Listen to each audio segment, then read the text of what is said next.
Good morning to all students. I am Dinesh Tak sir. Today I solve exercise 4.1 question number first.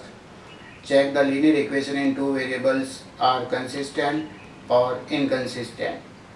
तो students आज हम linear equation in two variables को check करना है कि कौन सी इक्वेशंस कंसिस्टेंट है और कौन सी इक्वेशंस इनकंसिस्टेंट है। जैसे कि मैंने पहले वाली वीडियो में आपको पहले ही बता दिया था, कंसिस्टेंट इक्वेशंस का मीन क्या होता है। ऐसी इक्वेशंस जिसको हम elimination method, substitution method and cross multiplication method apply करने के बाद एक्स और वाई की वैल्यू हम फाइंड कर सकते हैं। तो ऐसी इक्वेशंस ऑलवेज कंसिस्टेंट इक्वेशंस को शो करती है। और इनकंसिस्टेंट इक्वेशंस का मीन ये होता है ऐसी इक्वेशंस जिसमें हम कोई भी मेथड अप्लाई करने के बाद में भी एक्स और वाई की वैल्यू फाइंड नहीं कर सकते। तो बिफोर वाले वीडियो में हमने थ्री कंडीशन को अंडरस्टैंड किया था। वो थ्री कंडीशन क्या थी वो मैं आपको पहले वापस बता देता हूँ। Case number first is a1/a2 not equals to b1/b2। इसका मीन ये है स्टूडेंट्स, अगर a1/a2 का रेशियो b1/b2 के रेशियो के नॉट इक्वल हो रहा है तो ऐसी इक्वेशंस ऑलवेज कहलाएगी consistent equation.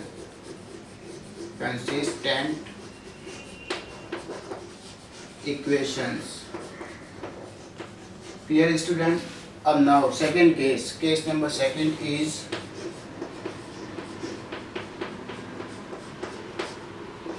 a1/a2 equals to b1/b2 equals to c1/c2। कहने का मीन्स ये है स्टूडेंट्स, a1/a2 का रेशियो, b1/b2 का रेशियो एंड c1/c2 का ratio all other are each other equal होनी चाहिए।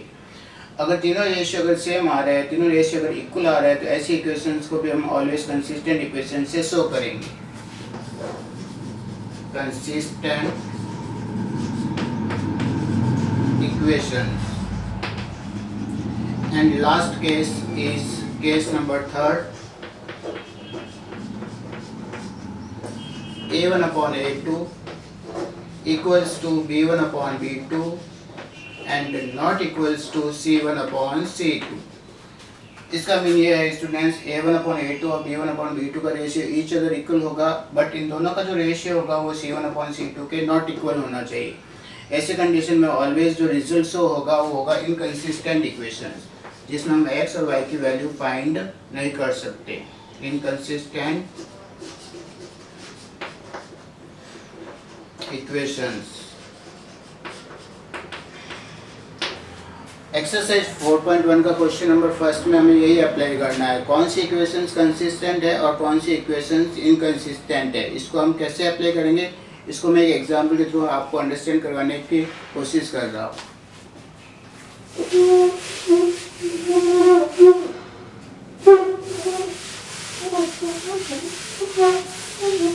तो ऑलवेज रिमेम्बर रखना student, case number first consistent को शो करता है, केस नंबर सेकंड भी कंसिस्टेंट को शो करता है, case number third inconsistent equations को शो करेगा। इसके लिए हम अप्लाई कर रहे हैं वापस केस नंबर फर्स्ट। अब इसको कैसे अप्लाई करना है वो अंडरस्टैंड करवा रहा हूँ। केस नंबर फर्स्ट आप यहाँ पहले से ही राइट कर दो, a1/a2 not equals to b1/b2। इसको अंडरस्टैंड करने के लिए आपको क्या करना होगा, दोनों इक्वेशंस की जो है वो स्टैंडर्ड फॉर्म आपको याद रखनी होगी। तो मैं आप पहले से स्टैंडर्ड फॉर्म राइट कर रहा हूँ। General form a1x plus b1y plus c1 equals to 0। This is equation number first.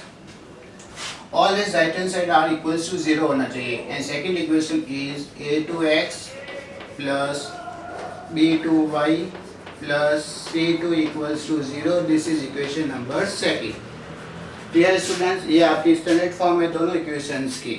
अब मैं एक एग्जांपल ले रहा हूँ, 2x plus 4y plus 7 equals to 0. This is equation number first. And 4x plus 5y plus 8 equals to 0. This is equation number second.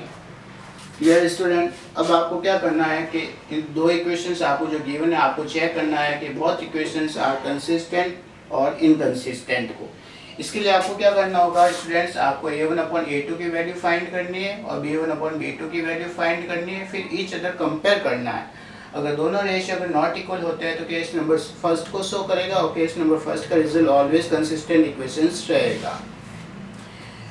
We know that coefficient of x from equation first is a1 and coefficient of x from equation second always a2। तो यहाँ पर coefficient of x is क्या है 2 and यहाँ coefficient of x क्या है 4। तो इसको फ्रैक्शन में राइट करेंगे, रेशियो में राइट करेंगे तो क्या बनेगा 2/4। Now coefficient of y from equation first always b1 and coefficient of y from equation second b2। इसको भी फ्रैक्शन में राइट करेंगे तो यहाँ कोफिशिएंट क्या है y का 4, यहाँ पर कोफिशिएंट क्या है y का 5। फ्रैक्शन में राइट करेंगे रेशियो में 4/5। न्यूमरेटर एंड डिनोमिनेटर अगर किसी टेबल से कैंसिल होते हैं स्टूडेंट्स तो आपको उसको कैंसिल करना है, क्लियर। तो 2 की टेबल से 1 टाइम एंड 2 की टेबल से 2 टाइम, तो रिजल्ट शो होगा यहाँ 1/2। बट यहाँ पर 4 and 5 किसी भी टेबल से कैंसिल नहीं होते तो इसको एज इट इज राइट करना है, तो 4/5। नाउ स्टूडेंट्स अब मैं आपसे क्वेश्चन कर रहा हूँ कि इन दोनों रेशियो के बीच में आपको इक्वल और नॉट इक्वल का साइन यूज करना है, तो आप कौन सा साइन यूज करोगे। तो आप मुझसे कहेंगे कि सर ये दोनों रेशियो ईच अदर इक्वल नहीं है इसलिए मैं नॉट इक्वल का साइन यूज करूंगा। जब भी ये केस शो करेगा, अब आप यहाँ पर देखो 1/2 और 4/5 ईच अदर नॉट इक्वल है, इसका मीन ये केस नंबर फर्स्ट को शो कर रहा है, क्लियर।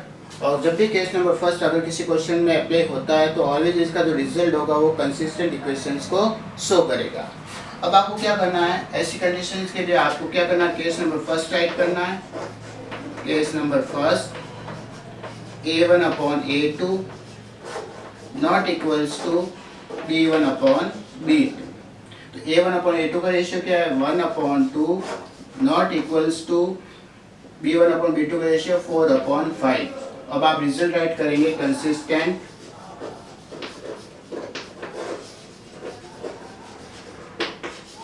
इक्वेशंस,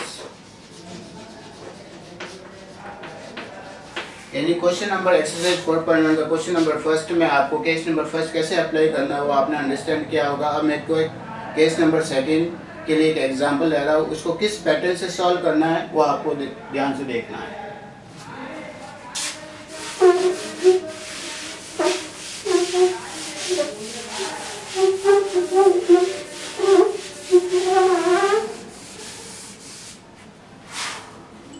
तो स्टूडेंट्स अब मैं आपको क्लियरली कह रहा हूँ, बोर्ड एग्जाम में अगर कभी भी कंसिस्टेंट और इनकंसिस्टेंट का अगर कोई क्वेश्चन आता है तो आपको उसको किस पैटर्न से सॉल्व करना है वो अंडरस्टैंड करवा रहा हूँ। इसके लिए एग्जाम्पल नंबर 2 और ये जो क्वेश्चन ले रहा हूँ मैं केस नंबर सेकंड के लिए ले रहा हूँ।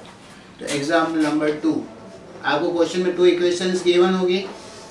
This is equation number first 2x + 4y + 8 = 0। This is equation number first. Right hand side always 0 रखना है आपको। And 4x + 8y + 16 = 0। This is equation number second. Clear student, ये केस नंबर सेकंड का क्वेश्चन है, लेकिन बोर्ड एग्जाम में आपको किस तरीके से सॉल्व करना है वो मैं आपको बता रहा हूँ। सबसे पहले जब भी आप कंसिस्टेंट और इनकंसिस्टेंट इक्वेशन को सॉल्व करते हो तो ऑलवेज राइट हैंड साइड को आपको 0 रखना है, तो मैंने पहले से ही कर दिया है, क्लियर। अब आपको क्या करना है, a1 b1 c1 की वैल्यू फाइंड करनी है फ्रॉम इक्वेशन फर्स्ट में से, एंड a2 b2 c2 की वैल्यू फाइंड करनी है फ्रॉम इक्वेशन सेकंड में से। We know that coefficient of x always a1, तो a1 = 2, coefficient of y always b1, तो सो b1 = 4, and constant number 8 always show करेंगे c1 = 8। सिमिलरली वर्क करना है a2 b2 और c2 की वैल्यू फाइंड करनी है फ्रॉम इक्वेशन नंबर सेकंड में से। तो coefficient of x always equals to a2, तो a2 = 4, coefficient of y always b2, तो b2 = 8, and constant number 16 always show करेगा c2 को = 16। तो आपका फर्स्ट स्टेप यही रहेगा, a1 b1 c1 and a2 b2 c2 की वैल्यू फाइंड करेंगे। अब इनको रेशियो में राइट करेंगे आप, clear.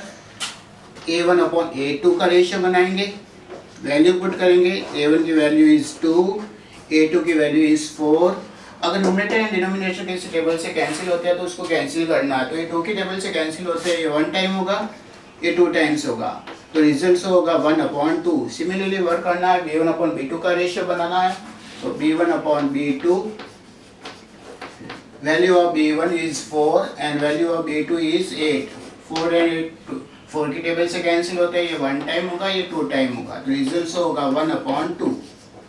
And now find the value of C1/C2। तो C1/C2, C1 is 8 and C2 is 16। 8 की टेबल से कैंसिल हो रहे, 8 1 8, 8 2 16, 1/2। Clear student? अब आपको तीनों रेशियो को ईच अदर कंपेयर करना है। A1/A2 का वैल्यू क्या है, तो आप कहेंगे सर 1/2, साइड में लेके आओ। B1/B2 की वैल्यू क्या है, तो सर कहेंगे सर 1/2। एंड C1/C2 का वैल्यू क्या है, तो सर आप कहेंगे सर 1/2। अब मैं आपसे क्वेश्चन करूंगा, इन तीनों रेशियो के बीच में आपको इक्वल और नॉट इक्वल का साइन यूज करना है, तो आप कौन से साइन यूज करोगे, तो आप सीधा से एक ही क्वेश्चन करेंगे, सर ये तीनों ईच अगर इक्वल है तो मैं इक्वल का ही साइन यूज करूंगा, यहाँ पर भी इक्वल का साइन यूज होगा, यहाँ पर भी इक्वल का साइन होगा। अब आपको पता चल चुका है कि A1/A2 equals to B1/B2 equals to C1/C2, ये कौन से केस को शो करता है, तो आप कहेंगे सर ये केस नंबर सेकंड को शो करता है। तो अब आपको क्या करना है, यहाँ पर केस नंबर सेकंड राइट करना है, केस नंबर सेकंड, एंड उसका फॉर्मूला राइट करना है, A1/A2 equals to B1/B2 equals to C1/C2। अब आपकी वैल्यू पुट करनी है, 1/2 equals to 1/2 equals to 1/2, and then सबसे लास्ट में इसका रिजल्ट राइट करना है। केस नंबर सेकंड का रिजल्ट ऑलवेज क्या होगा, कंसिस्टेंट इक्वेशन, जिसमें हम x और y की वैल्यू फाइंड कर सकते हैं, तो इसका रिजल्ट होगा कंसिस्टेंट इक्वेशंस। Clear student? अब लास्ट केस का मैं एग्जांपल ले रहा हूँ, केस नंबर थर्ड, और ये है इनकंसिस्टेंट इक्वेशंस का। क्लियर?